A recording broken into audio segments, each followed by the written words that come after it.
In a game that's all about collecting cosmetics, people aren't always going to remember you, but they will remember your drip, so you better make sure that your outfit is lit. Proof of your skill, proof of your ability to commit to a grind, proof that you're a lucky son of a gun, anything is good as long as you're flexing. So today, we are going to complete achievements that award some of the rarest cosmetics in Sea of Thieves. Trust me when I say that, a few of the items we are collecting today make the PvP curses look downright common by comparison. But let's start off with something easy. For our first mission of the day, we are going to target the Rib Roast achievement. With a 1.3% completion rate on Steam, you would assume that this is a really difficult one to get, but in actuality, it's quite simple. All you have to do is defeat an Ashen Lord using a double-barrel pistol, and whilst only the final blow needs to be delivered using that weapon, I was keen to find out why so few players ever use it to fight this boss.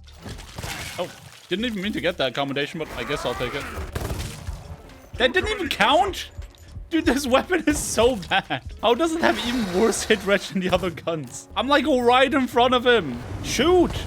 Hit! How does it keep not registering? Okay, yeah, I can definitely see why nobody's using this gun, and while I did eventually defeat the Ashen Lord and with it obtained my achievement, it was anything but smooth sailing. Now, I'm not a game dev, but I do have a theory on why this gun feels so clunky. You see, the double-barrel pistol has an alternate fire that allows you to shoot both of its loaded bullets at the same time, and the way you trigger it is by holding down your attack button. Because it feels like the game is waiting to see if you're just tapping for one shot or holding down the button for a double shot, there's some kind of delay between you hitting the key and the gun actually firing, which in turn makes it feel really clunky to use. Either way, all that is to say, if you want a weapon skin for the worst gun in the game that only 1.3% of players even have access to, this achievement is for you. The next achievement on our list is the Power of 3, and this one also requires us to use a rather underutilized weapon, with it being the Blowpipe. Our goal here is to use the Lore Dart to distract at least 3 phantoms and then blow them all up with an explosive dart. Sounds simple enough, right? Except the AI does not seem to be able to choose between whether they want to attack the dart or the player, and because they can also phase out of existence at will, you never know for sure who or what they are actually aggroed onto. They're still fighting the one inside! No, stop defeating each other. Oh my god. Okay, let's reset. Let's get some more of them again. Now, I was warned by the voices in my head that this achievement is deceptively difficult, and some of them took up to 2 hours to complete it. Thankfully for me, Brandon allowed me to have the brain cell today, and I came up with a 5000 IQ play of simply hiding on my ship to make sure the only thing they can aggro on is the Lore Dart. But before we go check out the cosmetic this unlocks, I did have to complete the fort because the next commendation in line actually requires me to have some loot. But don't worry, I'm not keeping you in suspense for too long because, ladies and gentlemen, the completion of the Power of 3 awards you with the privilege of purchasing the Chest of the Damned Disguise, which only 0.4% of Steam players have access to. Alright, we have one more easy achievement to knock out before we get to the juicy stuff, but the cosmetic you get as a reward, in my opinion, is so insanely worth it. For we are aiming to claim Master Cartographer with a mere 0.9% completion rate on Steam. Now, here's what's puzzling about this achievement. I almost did it by accident prior to recording for this video, because to get this achievement, you need to donate 25 treasure maps to the quest board. I could not tell you when the last time was that I donated a treasure map, but apparently I did it 22 times already, so this one's gonna be easy, right? Okay, this now gives us a map, and if we put this map on the quest board, does that count as donating it? Maps of this location cannot be added to the quest board. Dang it! Fine, I'm not gonna cheese your commendation. Looks like I was not the first to try and take the easy way out. Thankfully, there still is an amount of cheese that would save us the trip to 3 separate islands to bury loot, because usually, if you were to bury a bunch of stuff at the same location, all the treasure would be added to the same map. However, if you remove the map from your quest table before burying another piece, the game is going to create a brand new one. Okay, shout out to you if you already knew this, but I definitely did not think about doing that until the voices in my head pointed it out. But once I put those maps up for grabs on the quest board, the achievement was complete, and with it, a cosmetic unlocked that has so much aura it makes Jinwoo look chopped by comparison. The party boat capstan! Okay, this capstan is kind of lit. I'm gonna show you why. It has a little rat with a crown, and there's like ale or something in here. It's so cool, dude. Okay, if you don't like the party boat capstan, I'm not sure we can be affiliated, unless you hit that like button perhaps. Maybe then I can overlook your transgression. Anyway, enough partying for today, because now we are going to finally attempt some of the more difficult achievements.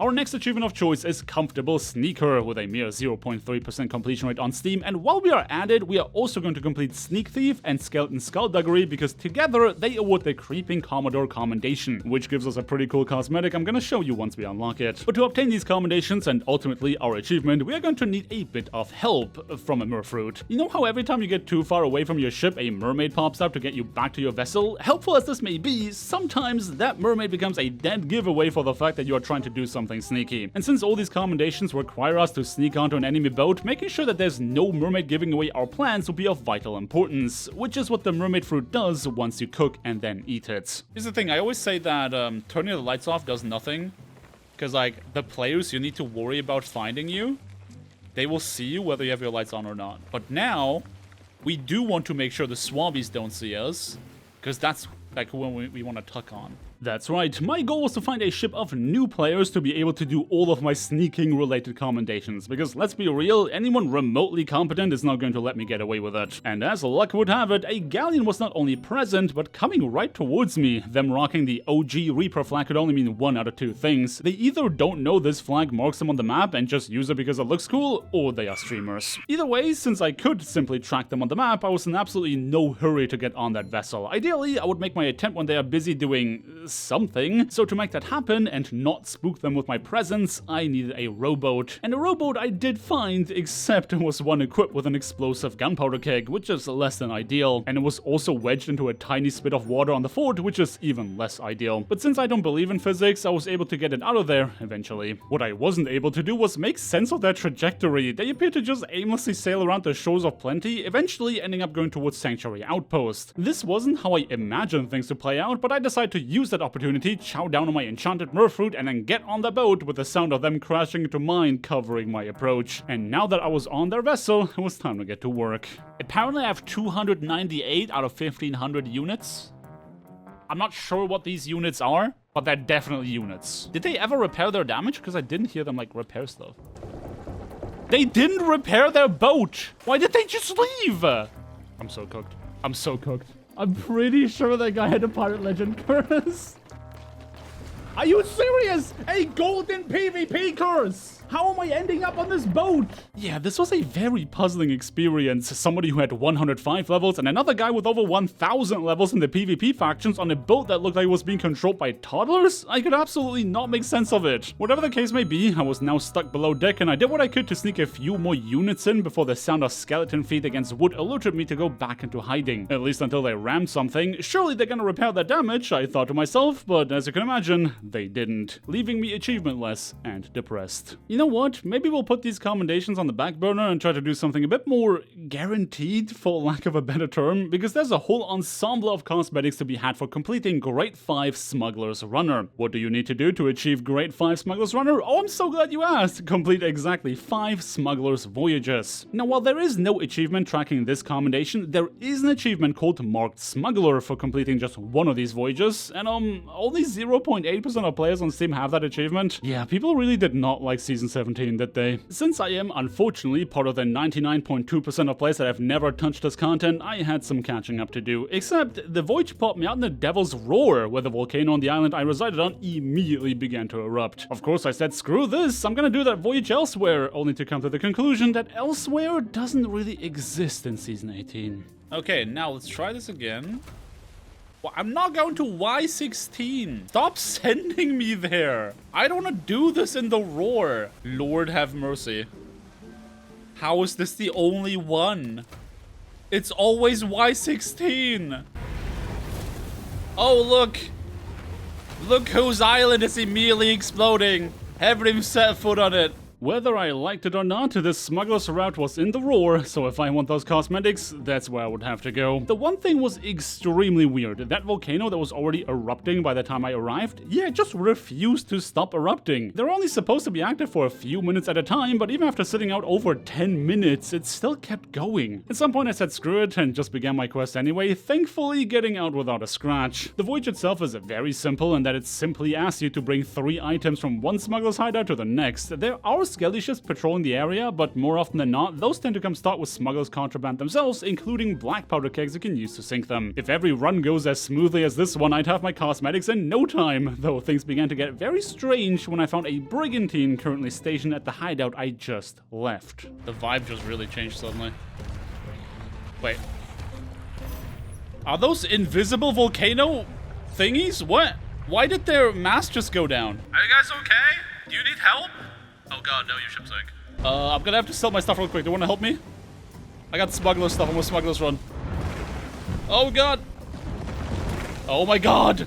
Who designed this voyage? I can only imagine how much easier this was in Season 17 when the smugglers around was in the shores of plenty. Alas, my job now was to do this 3 more times, preferably without losing my mind, to complete my commendations. All I had to watch out for besides volcanoes were traps in the hideouts and the other crews trying to mess with me. Though the only crew that did show up was the brigantine that just sank, and they were extremely chill. Anyway, fast forward back to a place that isn't the Devil's Roar, and we finally get to marvel upon the entire outfit's worth of cosmetics that we just unlocked. And we're gotta be real, I'm not too crazy about the jacket, but especially the shoes and gloves are absolute peak and worth the effort of doing these voyages alone. Not to mention that less than 1% of players even have access to these items. But let's not forget that there are still the sneaking achievements that I put on the back burner. Well, time to put them on the front burner again, and on the note of burning, doing the Smugglers run gave me a great idea. Since this current season is all about the Devil's Roar, I figured I'd have a way easier time finding somebody to sneak onto in that region. I mean, most of the new content can be found there, so I had a pretty decent chance of finding somebody who is a little distracted. My trusty robot and I went on a mission in hopes of finally getting these achievements done, and as luck would have it, there was a solo player on a sloop currently occupied with a new boss, the Eternal Guard. Knowing that these encounters can take a while, I finally had an opportunity to knock out some of my adjacent commendations like Sneak Thief, tasking me to steal truckloads of supplies while sneaking, and gamers, this dude basically had infinity supplies. I could just take the supplies out and put them back in the barrel until grade 5 of the commendation was complete. Other than that, it was back to the unit grind you have seen me attempt on the galleon before. Eventually, our friend over here defeated the Eternal Guard, at which point I decided to stay low. I knew exactly what the next step was. With the guard defeated, he would need to take the key to a sanctuary holding tons of loot, which in turn would give me tons of time to farm more units. And while he was emptying the vault, there was no better time to go below deck for the 3.8% sleepover achievement before sneaking back up to finish my unit grind. Ladies and gentlemen, Comfortable Sneaker was finally ours. But to get my cosmetics, I still had to finish the Skeleton Skullduggery commendation. After playing a bit of a prank on a friend over here where I disguised myself as one of the new pieces of loot, I did eventually reveal myself and thanked him for letting me hitchhike my way into a bunch of commendations before taking my leave to finish out my grind. The final step was to steal supplies while sneaking on a skeleton ship until grade 5 Skeleton Skullduggery was achieved, and that in combination with Comfortable Sneaker unlocked Creeping Commodore, which would award us an extremely cool item. So onto an outpost we went to collect our rewards. Sleepover unlocked the Midnight Blades belt and shirt, which only 3.8% of players have. Sneak Thief gave us access to the Shadow-Tined wheel, which is not connected to any achievement I could find, but hey, while in Rome. And Creeping Commodore, for which I did the Comfortable Sneaker achievement, awarded us with a King's Chest